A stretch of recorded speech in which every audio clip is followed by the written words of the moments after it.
మీకుండే ఎటువంటి గ్రహ బాధలైనా గృహ బాధలైనా శాశ్వత పరిష్కారం కోసం సంప్రదించండి Srinivasa Jyothishalaya. Hi viewers, welcome to our channel. ప్రస్తుతం మనతో పాటు దాము బాలాజీ గారు, సీనియర్ జర్నలిస్ట్ ఉన్నారు. వారితో ఒకసారి మాట్లాడదాం. సార్ నమస్కారం. సార్ నమస్తే సార్, హైదరాబాద్ లో 12,000 కోట్ల డ్రగ్స్ దొరకడం ఇప్పుడు కలకలం సృష్టిస్తుంది సార్. అది కూడా ముంబై పోలీసులు పట్టుకున్నారు దీన్ని. అయితే ఇప్పుడు దీనిపైన రకరకాల క్వశ్చన్స్ రైజ్ అవుతున్నాయి. అంటే గవర్నమెంట్ ఒకవైపు ఏమో డ్రగ్స్ రహిత స్టేట్ గా మార్చబోతున్నాం తెలంగాణ అంటుంది. ఇక్కడ నార్కోటిక్స్ బ్యూరో వాళ్ళు ఫుల్ యాక్టివ్ మోడ్ లో ఉండడం చూస్తున్నాం. మరి అటువంటి తరుణంలో 12,000 కోట్లు డ్రగ్స్ ఇక్కడికి ఎలా వచ్చాయి, ఎవరు తయారు చేశారు, ఇక్కడే తయారయ్యాయా, మళ్ళీ ముంబై పోలీసులు పట్టుకుంటే బయటకు వచ్చింది కానీ మరి ఇక్కడ నార్కోటిక్స్ వాళ్ళు ఏం చేస్తున్నారు, ఇలా రకరకాల క్వశ్చన్స్ అయితే రైజ్ అవుతున్నాయి సార్. మరి దీనికి సంబంధించి ఏంటి వివరాలు ఉన్నాయి, మీరేం చెప్తారు సార్? ఈ క్వశ్చన్స్ అయితే వాస్తవమే. ఎందుకంటే హైదరాబాద్ లో దాదాపు 3 పెద్ద పోలీస్ ఆర్గనైజేషన్స్ ఉన్నాయి డ్రగ్స్ కోసమే. ఒకటి వచ్చి ఈగిల్ అంటే elite action group for drug law enforcement అనమాట. సో ఇది ఎలీట్ ఈగిల్ అని ఒక ఇది ఉంది. దాని తర్వాత టిఎస్ న్యాబ్ అంటారు, అంటే Telangana state anti narcotic bureau, ఇది ప్రధానమైంది. ఇది కాకుండా హెచ్న్యూ అంటారు, హైదరాబాద్ నార్కోటిక్స్ వింగ్ అనమాట, enforcement wing, Hyderabad narcotics enforcement wing హెచ్న్యూ అంటారు.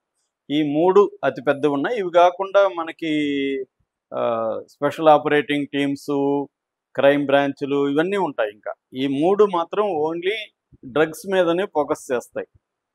ఇంత ఉన్నట్టు రేవంత్ రెడ్డి డే 1 నుంచి కూడా డ్రగ్ రహిత తెలంగాణ పాలసీ తీసుకొచ్చి ఎంత ఫండ్స్ కావాలంటే అంత ఇచ్చి చేస్తున్నాడు. ఇంత చేస్తున్నప్పటికి కూడా డ్రగ్స్ ఏమో ఆగట్లేదు. మొన్ననే మనకి ఇక్కడ సీతాపల్లి మండిలో ఐడియల్ హోమ్ అపార్ట్మెంట్లో కూడా డ్రగ్స్ దొరికాయి. అదేంటంటే వాళ్ళు ఒక యాప్ని, గ్రెండర్ అనే ఒక యాప్ ఉంది. ఈ గ్రెండర్ అనేది ఓన్లీ ఎల్జిబిటీ యాప్ అనమాట. ఎల్జిబిటీ అంటే లెస్బియన్, గే, బైసెక్సువల్, ట్రాన్స్జెండర్, క్యూ అంటే క్వీర్, ఎల్జిబిటీ క్యూ యాప్. అంటే ఈ రకరకాల వాళ్ళు లెస్బియన్స్ కావచ్చు, గే కావచ్చు, ట్రాన్స్జెండర్స్ కావచ్చు, బైసెక్సువల్స్ కావచ్చు, వీళ్ళు యూజ్ చేసుకునే డేటింగ్ యాప్. ఆ డేటింగ్ యాప్ ద్వారా డ్రగ్స్ని వీళ్ళు సరఫరా చేస్తున్నారు. దాని ద్వారా కాంటాక్ట్స్ తీసుకొని అదొకటి దొరికింది. అయితే ఇప్పుడు మనం చర్చిస్తుండేది ఏంటంటే అసలు తయారీనే హైదరాబాద్ కేంద్రంగా ఉంది. డ్రగ్స్ తయారీనే హైదరాబాద్ కేంద్రంగా ఉంది. కానీ ఆ విషయాన్ని హైదరాబాద్లో, తెలంగాణలో ఉండే యాంటీ నార్కోటిక్ బ్యూరో లేకపోతే వింగ్స్ ఏవైతే ఇందాక చెప్పిన 3 వింగ్స్ ఉన్నాయో వీళ్ళు పట్టుకోలేకపోయారు. ముంబై పోలీసులు వచ్చి ఇక్కడ పట్టుకోగలిగారు. సో అసలు ఎలా సాధ్యమైంది, ముంబై పోలీసులు ఎట్లా దీన్ని ఫైండ్ అవుట్ చేశారు, అసలు ఎలా ఇంత పెద్ద ఎత్తున, ఎందుకంటే 12,000 కోట్ల విలువ చేసే డ్రగ్స్ని పట్టుకున్నారు, మామూలు విషయం కాదు అది. అంటే ఇప్పుడు 12,000 కోట్ల విలువ చేసే డ్రగ్స్ రెడీగా ఉన్నాయంటే ఆల్రెడీ అది ఎప్పటి నుంచో రన్నింగ్లో ఉంది. ఎప్పటి నుంచో దేశవ్యాప్తంగా, ఇంటర్నేషనల్ వైడ్గా కూడా ఇక్కడ నుంచి సరఫరా వెళ్తుంది. సో దీన్ని ఎలా పట్టుకోగలిగారు, ఏమేమి దొరికాయి, దీన్ని చేస్తున్నది ఎవరు, ఈ విషయాల గురించి మాట్లాడుకుందాం. ముంబైలో సబర్బన్స్ అంటారు, అంటే ముంబై శివార్లలో మేరా రోడ్ అనే ఒక సబర్బన్ ఉంటుంది. ఆ మేరా రోడ్డు దగ్గర ఒక బస్ స్టాండ్ దగ్గర ఒక అమ్మాయి అనుమానాస్పద పరిస్థితుల్లో పోలీసులకి దొరికింది. వాళ్ళు ఆమెని అక్కడ మీరా భయందర్ వసై విహార్ అనే MBVV అంటారు పోలీస్ స్టేషన్ పేరు అది. ఆ పోలీస్ స్టేషన్కి తీసుకెళ్లారు. అక్కడ నార్కోటిక్ సెల్ ఉంది. ఆ సెల్లుకి ఆ అమ్మాయి దగ్గర డ్రగ్స్ దొరికాయి.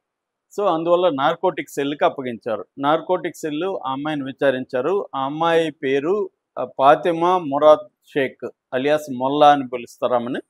ఆమెది బంగ్లాదేశ్ అన్నమాట. బంగ్లాదేశ్ అమ్మాయి ఈ మీరా రోడ్లో డ్రగ్స్తో కూడా దొరికింది. ఆమె దగ్గర 25 లక్షల క్యాష్ ఉంది, ప్లస్ డ్రగ్స్ విలువ కూడా 25 లక్షలు విలువైన సింథటిక్ స్టిమ్యులెంట్ డ్రగ్స్ ఆమె దగ్గర ఉన్నాయి. సో ఈ డ్రగ్స్ నీకు ఎక్కడి నుంచి వచ్చాయి, ఎవరికి నువ్వు సప్లై చేస్తున్నావు అనే విషయాల్ని వాళ్ళు ఆమెను ఇంట్రాగేట్ చేశారు. ఆ ఇంట్రాగేషన్ ఏంటంటే, నాకు సప్లై అంతా కూడా హైదరాబాద్ నుంచి వస్తుంది, నేను ముంబైలో వివిధ ప్లేసెస్లో ముంబైలో సప్లై చేస్తున్నాను అనేది ఆమె చెప్పింది. నేను డిస్ట్రిబ్యూటర్ని, ముంబైకి డిస్ట్రిబ్యూటర్ని, నాకు సప్లయర్ అంతా కూడా హైదరాబాద్ను సప్లై చేస్తారు, వాళ్ళకి మరి ఎవరు ఇస్తున్నారనేది నాకు తెలీదు అని ఆమె చెప్పింది. అయితే హైదరాబాద్లో ఎక్కడ ఏందన్నప్పుడు ఈమె అడ్రస్లు అవి ఇచ్చింది. దాంతో ముంబై పోలీసులు ఏం చేశారంటే ముంబై నుంచి 2 టీములు, ఒకటి యాంటీ నార్కోటిక్స్ సెల్, రెండోది ముంబై క్రైమ్ బ్రాంచ్, ఈ ఇద్దరు కోఆర్డినేట్ చేసుకొని ఇక్కడ హైదరాబాద్లో ఉండే ఈ టిఎస్ న్యాబ్ ఏదైతే ఉందో ఈ తెలంగాణ స్టేట్ నార్కోటిక్స్ బ్యూరో ఏదైతే ఉందో వీళ్ళని కాంటాక్ట్ చేశారు. వీళ్ళని కాంటాక్ట్ చేసి దీని మీద ముందు నిఘా పెట్టారు. ఫస్ట్లోనే ఇదంతా జరిగింది ఇప్పుడు ఆగస్ట్ 8న జరిగింది. ఆగస్ట్ 8 నుంచి నిన్నటి వరకు నిఘా పెట్టి మొత్తం యాక్టివిటీస్ ఏమేమి జరుగుతున్నాయి, ఎక్కడెక్కడ నుంచి ఎవరు వస్తున్నారు, ఎవరు పోతున్నారు, ఇవన్నీ వాళ్ళు నిఘా పెట్టుకున్నాక ఒక్కసారిగా రైడ్ చేశారు. ఇది ఎక్కడ రైడ్ చేశారంటే చర్లపల్లిలో ఇండస్ట్రియల్ ఎస్టేట్ ఉంది.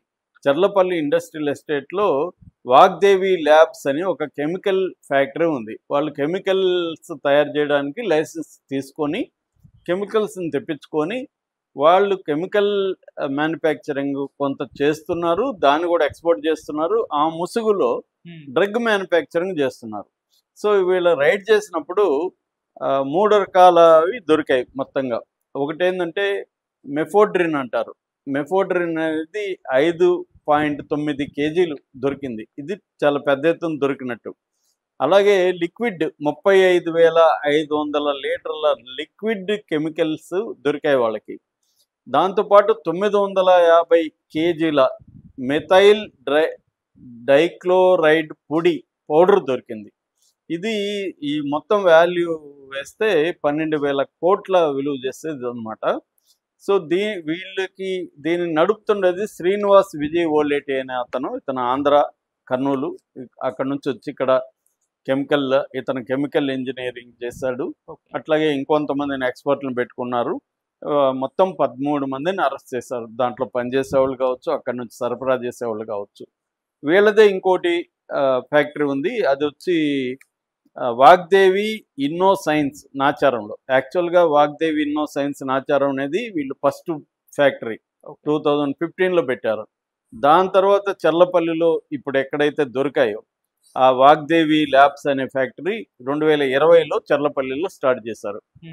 2020 నుంచి దందా నడుస్తుంది 5 ఏళ్లుగా. ఈ 5 ఏళ్లలో తెలంగాణ యాంటీ నార్కోటిక్స్ డిపార్ట్మెంట్స్ ఏవి కూడా దీన్ని ఐడెంటిఫై చేయలేకపోయినాయి.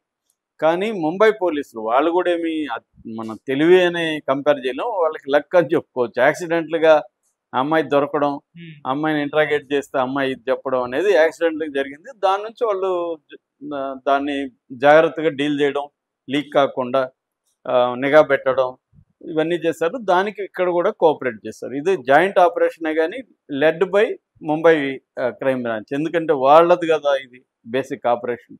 సో వాళ్ళకి క్రెడిట్ వచ్చింది. దేశవ్యాప్తంగా ఇది సంచలనమైంది. ఇంగ్లీష్ మీడియా కూడా ఫోకస్ చేస్తుంది అన్నమాట. అంటే బేసిక్గా ఏంటంటే ఈ సింథటిక్ స్టిమ్యులెంట్ డ్రగ్ ఇది చాలా డేంజర్ అని చెప్తున్నారు. ప్రపంచవ్యాప్తంగా కూడా వీళ్ళ నెట్వర్క్ ఉందని చెప్తున్నారు. వీళ్ళు మామూలుగా మనకేందంటే ఎన్డీపీఎస్ యాక్ట్ అనేది 1985లో ఉంటుంది. ఎన్డీపీఎస్ యాక్ట్ అంటే narcotic drugs and psychotropic substances act అనమాట.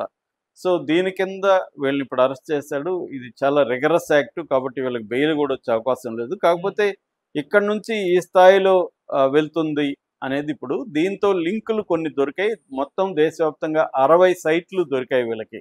60 ప్రదేశాల మీద వీళ్ళు రైడ్ చేసి ఇంకా కూడా అరెస్టులు చేస్తున్నారు అని చెప్తున్నారు అనమాట. సో ఈ బేసిక్గా అయితే ఇది తానే నియోజకవర్గంలో ఉంటుంది అనమాట. ఈ మీరా రోడ్ అనేది తానేకి సంబంధించిన పోలీస్ ఆపరేషన్స్ ఇది చేశారనమాట. దీంట్లో ఇప్పుడు అనేక కోణాలు బయటకు వచ్చాయి. ఒకటి ఈ ఫాతిమా అనేమో బంగ్లాదేశ్ నుంచి ఎలా వచ్చింది, ఈమె కూడా అక్రమంగా వచ్చిందని చెప్తున్నారు.